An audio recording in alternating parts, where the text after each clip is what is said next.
بسم اللہ الرحمن الرحیم۔ شکر کرنے والے کبھی غریب نہیں ہوتے اور صبر کرنے والے کبھی ناکام نہیں ہوتے۔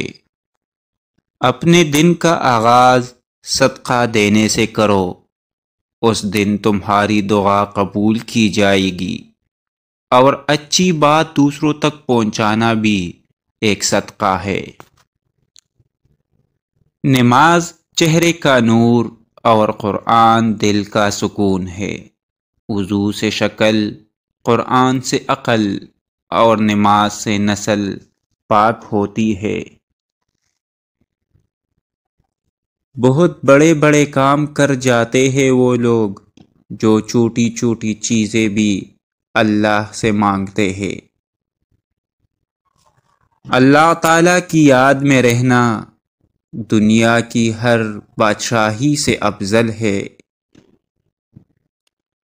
یہ یقین رکھو، جتنی گہری دعائیں ہوتی ہے اتنی ہی سنہری تقدیریں ہوتی ہے۔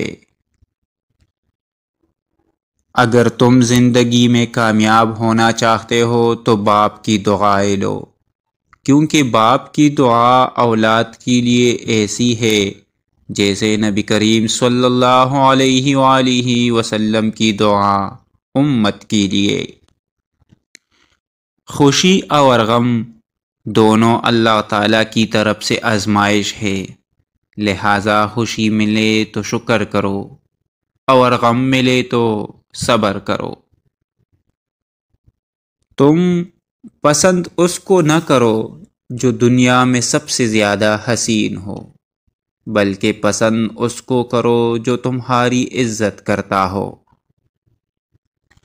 قرآن کریم بار بار کہتا ہے، نا امید نہ ہو، کمزور نہ پڑو، غمگین نہ ہو، بے شک اللہ ہر چیز پر قادر ہے۔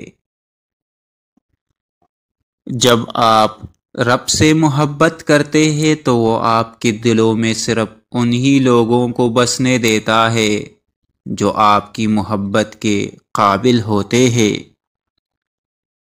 لوگوں کے ڈر سے حق بات کہنے سے نہ ڈرو، کیونکہ اللہ کے سوا نہ کوئی موت کو قریب لا سکتا ہے اور نہ کوئی رزق کو دور کر سکتا ہے۔ اگر اللہ کی مدد چاہتے ہو تو اس کی مخلوق کی مدد کیا کرو، دوسروں کو سکون دینے والا کبھی بے سکون نہیں رہتا۔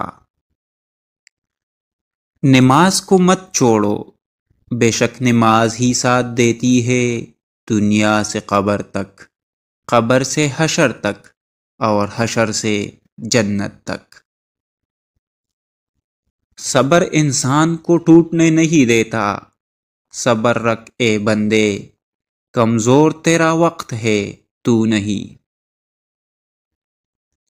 جو آدمی دوسرے لوگوں کے عیب کی تلاش میں رہتا ہے، اللہ تعالیٰ اس کے عیب کو ظاہر کر دیتا ہے۔ کوشش کرو کہ تم دنیا میں رہو، دنیا تم میں نہ رہے، کیونکہ کشتی جب تک پانی میں رہتی ہے خوب تیرتی ہے، لیکن جب پانی کشتی میں آ جائے تو وہ ڈوب جاتی ہے۔ معاملات کو اللہ تعالیٰ کے سپرد کرنا ہی بہتر ہے،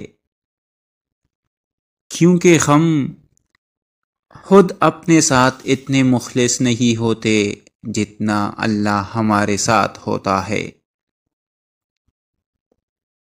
انسان کا اچھی سوچ پہ وہ انعام ملتا ہے جو اچھے اعمال پر بھی نہیں ملتا، کیونکہ سوچ میں دکھاوا نہیں ہوتا۔